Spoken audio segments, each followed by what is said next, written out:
नमस्कार दोस्तों, क्या सीमा हैदर का होगा नार्को टेस्ट। नार्को टेस्ट एक जोखिम भरा टेस्ट है जिसमें आरोपी की जान भी जा सकती है। ऐसे में सीमा हैदर पर बहुत सारे सवाल उठ रहे हैं कि क्या वह जासूस है, अगर वह जासूस निकल गई तो क्या होगा। बहुत सारे लोग यह मांग कर रहे हैं कि सीमा का नार्को टेस्ट होना चाहिए। आज के इस वीडियो में हम जानेंगे कि नार्को टेस्ट क्या होता है, क्या सीमा हैदर का नार्को टेस्ट किया जाना चाहिए। इस वीडियो में हम यह भी जानेंगे कि नार्को टेस्ट के जोखिम क्या हैं और नार्को टेस्ट कितना असरकारक है, किस प्रकार से यह टेस्ट किया जाता है। इसके बाद हम ये जानेंगे कि सीमा हैदर का नार्को टेस्ट किया जाना चाहिए या नहीं। बने रहिए इस वीडियो के अंत तक और आगे बढ़ने से पहले चैनल को सब्सक्राइब जरूर कर लीजिए। अपराधियों से सच उगलवाने के लिए पुलिस व अन्य कानूनन प्रवर्तन एजेंसियों को तमाम हथकंडे अपनाने पड़ते हैं, फिर चाहे बेहद कड़ी पूछताछ हो या फिर थर्ड डिग्री।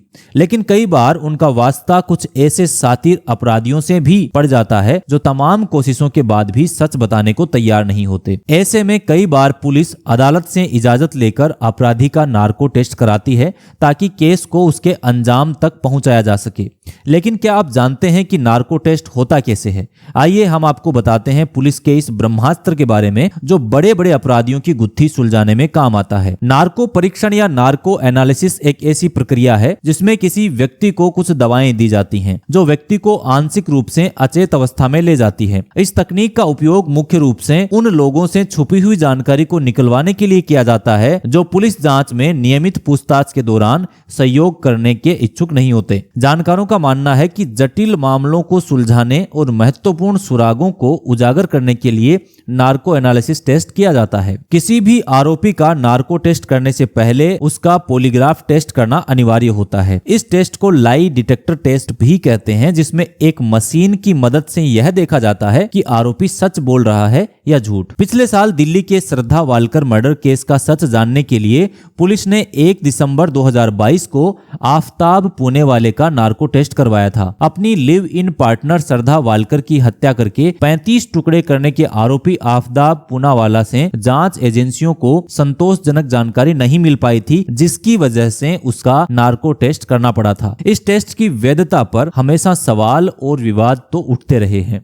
और न्यायालय कई बार इसको मान्य भी नहीं करते, यानी कि न्यायालय इसको मानने से इनकार भी कर देते हैं। Narco test deception detection test होता है, जिस कैटेगरी में पॉलीग्राफ और ब्रेन मैपिंग टेस्ट भी आते हैं। अपराध से जुड़ी सच्चाई को सर्च करने में नार्को टेस्ट काफी मदद कर सकता है। यह टेस्ट व्यक्ति को सम्मोहन यानी हिप्नोटिज्म की स्थिति में ले जाता है और व्यक्ति जानकारी देने से पहले सोचने समझने की स्थिति में नहीं रहता। बता दें, न्यायालय में नार्को टेस्ट की रिपोर्ट मान्य नहीं होती है, लेकिन जांच एजेंसियां थर्ड डिग्री टॉर्चर के मानवीय विकल्प के रूप में इसके इस्तेमाल की अनुमति देती हैं। नार्को टेस्ट से पहले व्यक्ति का फिटनेस टेस्ट किया जाता है। नार्को टेस्ट की टीम में एनेस्थीसियोलॉजिस्ट, साइकोलॉजिस्ट, टेक्नीशियन और मेडिकल स्टाफ होता है। पहले आरोपी की नसों में इंजेक्शन से एनेस्थीसिया ड्रग यानी कि हिप्नोटिक्स ड्रग्स दिया जाता है। फिर व्यक्ति के हिप्नोटिक स्टेज पर पहुंचने के बाद उससे जरूरी सवाल किए जाते हैं। नार्को टेस्ट के लिए इस्तेमाल की जाने वाली दवा की डोज आरोपी व्यक्ति के वजन पर निर्भर करती है।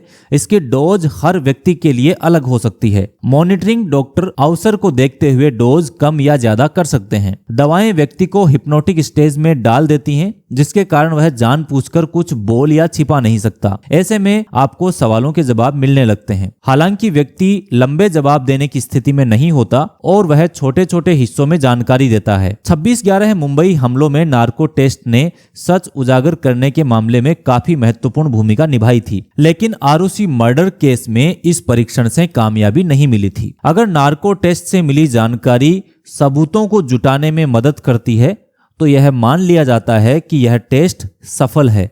हालांकि इस टेस्ट की सफलता का फैसला कोर्ट पर निर्भर करता है। नार्को टेस्ट के मनोवैज्ञानिक दुष्प्रभाव भी हैं, जिससे चिड़चिड़ापन, चिंता जैसी मनोवैज्ञानिक दशाएं देखने को मिल सकती हैं। कुछ मामलों में नार्को टेस्ट के बाद लंबे समय तक एंजाइटी और कमजोर याददाश्त भी रिपोर्ट की जाती हैं। एक स्वस्थ व्यक्ति पर नार्को टेस्ट में इस्तेमाल की हुई दवा का दुष्प्रभाव ना के बराबर होता है, लेकिन हिप्नोटिक्स ड्रग की हाई डोज के कारण रेस्पिरेटरी और हार्ट पेशेंट का ब्लड प्रेशर बहुत ज्यादा गिर जाता है।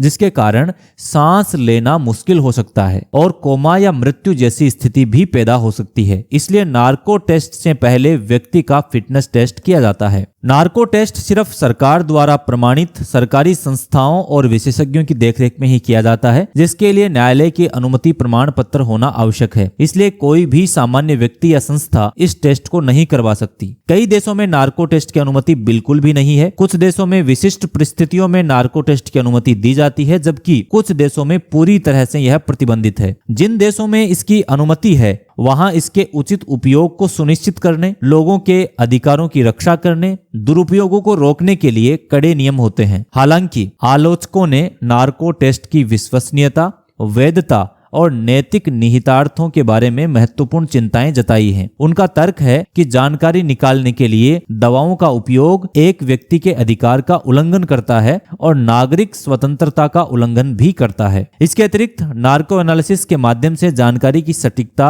अत्यधिक विवादास्पद है, क्योंकि यह प्रतिक्रिया यादाश्त पर बहुत अधिक निर्भर है, जो बाहरी कारकों से प्रभावित हो सकती है। ऐसे में आप कमेंट करके जरूर बताएं कि क्या इस प्रकार का टेस्ट सीमा हैदर का होना चाहिए। उम्मीद है यह जानकारी आपको पसंद आई होगी। अगर आपको जानकारी पसंद आई हो तो आप इस वीडियो को लाइक और शेयर कर सकते हैं। मिलते हैं ऐसी ही इंफॉर्मेटिव वीडियो के साथ।